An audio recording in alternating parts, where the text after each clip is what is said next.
Organizaciones políticas y sociales que están hoy día presentes en Concepción, en los tribunales de esta ciudad, exigiendo justicia por la liberación de Mauricio Hernández Norambuena, están aquí presentes para decirle claramente al gobierno chileno y al gobierno brasileño que la libertad del preso político Mauricio Hernández Norambuena es insostenible al día de hoy. Es prisionero político del Frente Patriótico Manuel Rodríguez, 12 años preso, un periodo corto en la penitenciaría y a partir del año 94 trasladado a la cárcel de alta seguridad. Ahí se reunió a todos los presos políticos porque había un grupo en la penitenciaría y un grupo en San Miguel. Se inaugura la cárcel en el año 94 y ahí nos juntamos todos, ahí tuvimos una producción conjunta con Mauricio y desarrollamos todas las iniciativas habidas y por haber en el sentido de no conseguir que el enemigo nos sometiera. Revertimos todo el régimen interno que está destinado a esa cárcel con largas huelgas de hambre. Nunca permitimos tener visitas con nuestros familiares por locutorio, finalmente tuvieron que echarlo abajo y incluso logramos que las visitas llegaran al interior de nuestra celda y poderlas tener en esa forma. Y el golpe más brutal que recibió el sistema fue la fuga del año 96. Bueno, en primer lugar ya el año, pienso yo, el año 80 o el año 90, 91, el primer impacto fue cuando salió el listado, digamos, de los requeridos, que fue cuando Mauri ya definitivamente obligado, digamos, entra en la clandestinidad.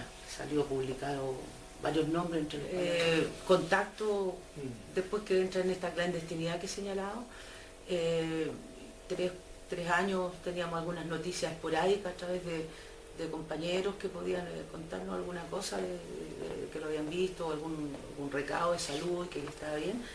Entonces el año 93 indudablemente que para nosotros fue un golpe fuerte porque Mauricio, digamos, a pesar de estar desde el año 83, digamos, en la lucha antidictatorial, él había tenido en algún momento, por ahí alguna detención, pero de horas, tampoco había estado mucho tiempo detenido, alguna manifestación, una cosa así. Por lo tanto, de repente saber de él cercanamente y que había caído acá en Chile, que tampoco teníamos claridad que él está en nuestro país, indudablemente que conmociona a nuestra familia y en ese tiempo aún mi madre viva, además abogado, se hace un poco cargo de buscarlo en primer lugar porque supimos que cada detenido después de 5 días ya vamos viendo dónde está y ver sus condiciones, etcétera, etcétera. Y iniciamos desde ese momento un caminar junto a él y junto a su detención. Como señalaba, en primer lugar estuvo en San Miguel. Nosotros, toda la familia de Mauricio vivía acá en Viña, lo cual implicó el tema de poder visitarlo, el traslado permanente a Santiago, el estar a sus necesidades. Mi mamá, como decía yo, preocupada del tema más legal y de acompañarlo, ella nunca dejó de visitarlo. Además, Mauricio señala cosas que yo no tenía muy claras, pero él señala que ella fue a visitarlo todos, no sé si los martes o miércoles, desde el momento que él cae detenido, ella fue a visitarlo todos los martes de todas las semanas durante los 3 años que estuvo detenido acá en Chile. Y nosotros empezamos también ese peregrinaje en turnarnos, digamos, porque todos igual cumplimos el tema laboral, pero siempre estar presente y las veces que pudimos estuvimos allí con él, en la calle ya con este triunfo, digamos, de los mismos presos en el sentido de conseguir que el locutorio no funcionara, poder estar en espacios comunes, digamos, donde él permanecía recluido. Tengo el recuerdo de una Navidad, me acuerdo que inclusive fuimos con nuestros hijos pequeños, disfrazados, y que los niños pudieron entrar inclusive a las celdas de ellos. Hicimos, me acuerdo, un tipo de almuerzo compartido con los presos. Situación que en nuestro caso como familia hacía mucho tiempo también que no teníamos la posibilidad de reunirnos con él en una fiesta familiar como es la Navidad. y que si no me recuerdo mal fue como la última antes que se jugara, porque ya el año nuevo ya él estaba.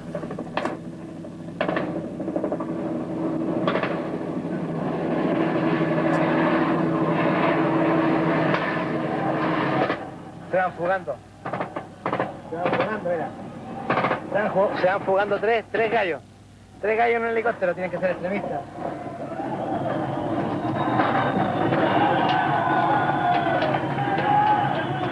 Se van fugando, Mari. Se van fugando 3 gallos, qué lindo, Mari. ¿Sí? ¿Sabes qué pasó en un helicóptero? Mira la gente como aplaude porque se fugaron, mira.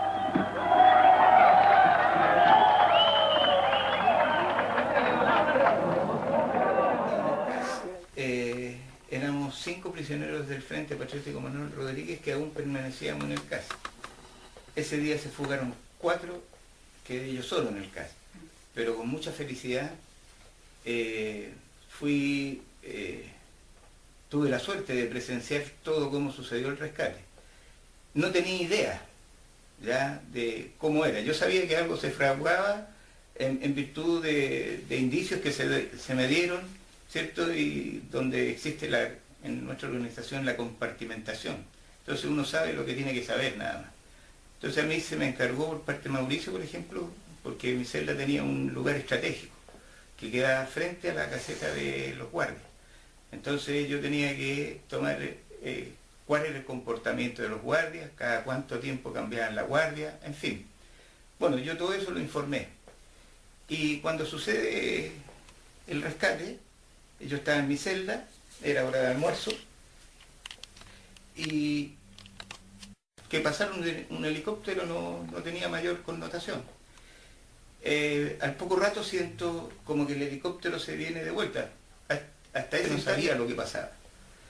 Y empiezo a sentir entonces ráfagas de armas largas. Y en ese me paro y voy a la ventana, que la ventana era un espacio de no más de 50-60 centímetros de ancho, ¿cierto? Con barrote. Pero yo tenía justo la vista hacia el patio donde cayó el canastillo. Me asomo a la ventana y me encuentro al frente un helicóptero posado en el techo del módulo del frente nuestro. Vuelvo a repetir, no tenía idea de lo que pasaba. Y de repente veo caer algo del helicóptero. Y pongo la vista hacia el patio y veo corriendo a los hermanos. ¿Ya? Ahí ya no me cabía duda que era un rescate. En tanto llegó al suelo ese bulto, que no sabía yo lo que era, se empieza a elevar el helicóptero y se forma un canastillo. El primero en entrar puede ser el negro o Pablo Muñoz, pero fueron ellos los 2 primeros. El orden no me recuerdo exacto. El siguiente fue Patricio Ortiz, y ya el canastillo iba ya más o menos a 1 metro de altura. Y Mauricio al último y queda colgando. ¿Ya? Se eleva el helicóptero y se desplaza. Mauricio pasó rozando los tiburones, que eran unos alambres que estaban para evitar fuga. Con posterioridad al hecho, si Mauricio hubiese enganchado ahí, se habría abortado el rescate porque el helicóptero se había venido al suelo, en fin. Fue una precisión extraordinaria, o sea, nadie la ha podido reeditar, porque en la constitución de escena el helicóptero de Carabineros nunca pudo llegar a la altura que llegó el helicóptero, la precisión del piloto, en fin. Más encima, la cadencia de tiro que tenían los hermanos que venían en las puertas con los M, les impidió a los guardias poder repeler el ataque. Además, se usaban armas largas contra las UCI. ¿Ya? Y bueno, se van y ya ahí me invadió una alegría enorme. Los hermanos conseguían algo que era imperativo de todos militantes del Frente. Nosotros teníamos la orden imperativa de procurar la fuga. Y de hecho, en octubre del 92 se propició una fuga donde cayeron 3 hermanos abatidos y algunos lograron escapar. Y constantemente la gente del Frente estaba buscando la forma de de poder evadir el penal. Bueno, un excelente hermano, compartí celda con él, ¿ya? La actitud de Mauricio al interior del penal, o sea, nos llena de orgullo.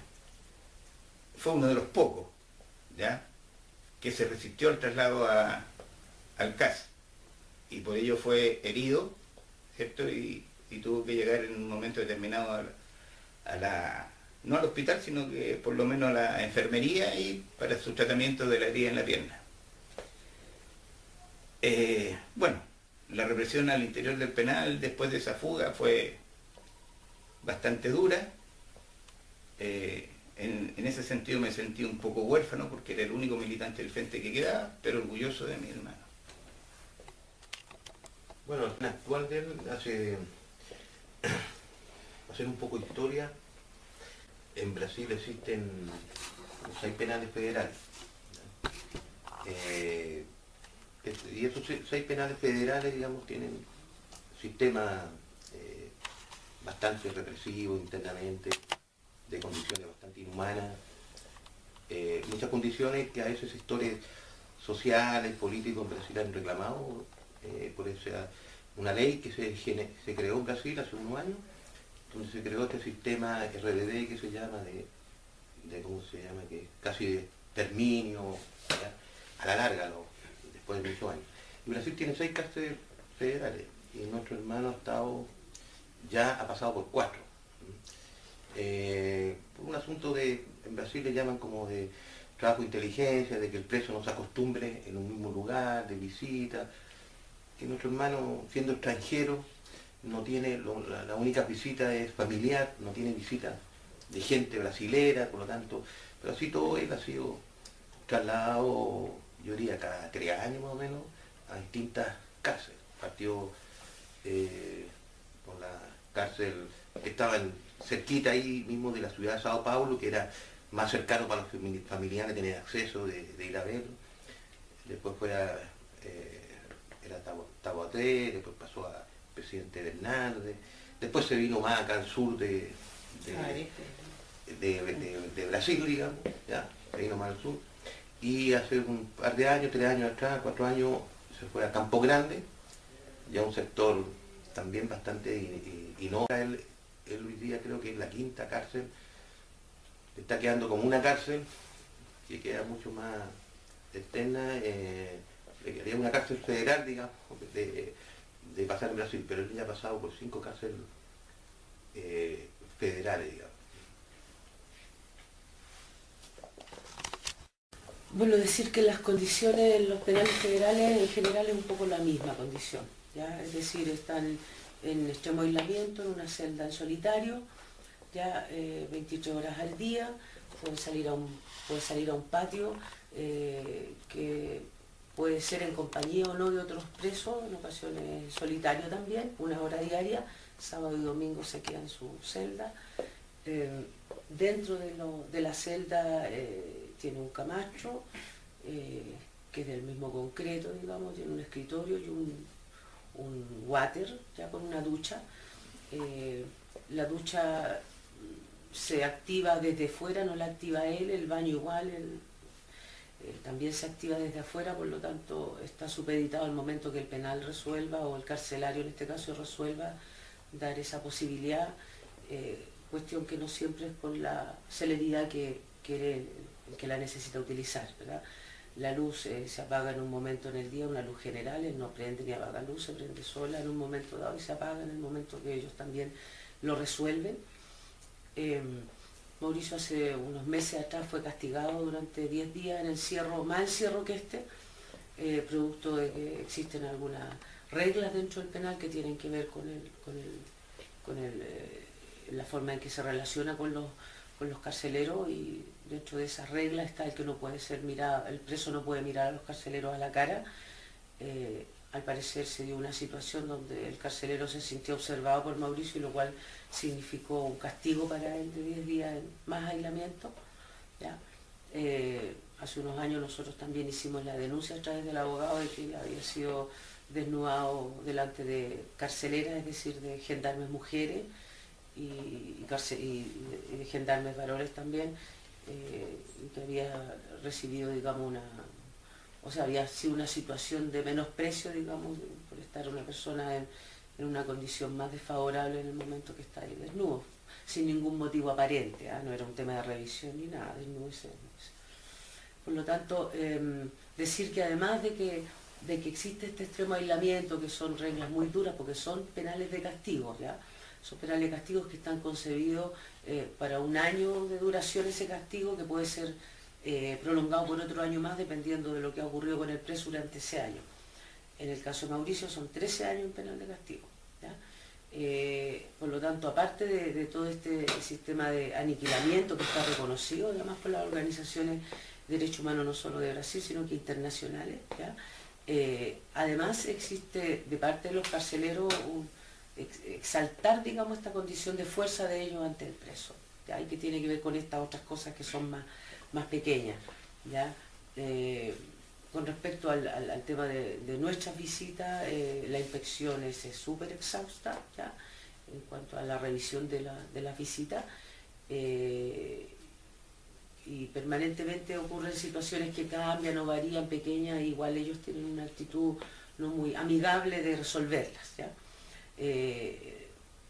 Es regla, digamos, que tienen que esperar 20 días, sin embargo, como señalaba, se entiende de que aquí hay una situación que es permanente, somos los personales que lo estamos yendo a ver, entonces es un absurdo plantearse que uno tenga que acreditar el parentesco y acreditar domicilio cada 6 meses, ¿no?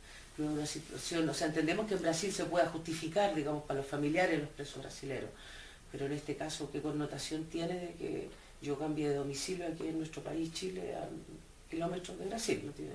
Entonces, es un trámite que nos complica permanentemente y que además retarda esta visita, por ejemplo, hoy día en estas condiciones, que Mauricio acaba de ser trasladado, que no tenemos mucha claridad además de su estado de salud. Sabemos que al principio fue visitado por el abogado y que estaba con un cuadro de amigdalitis, y que no había médico en el penal, por lo tanto no hay médico, tampoco hay receta, ya se entiende aquello.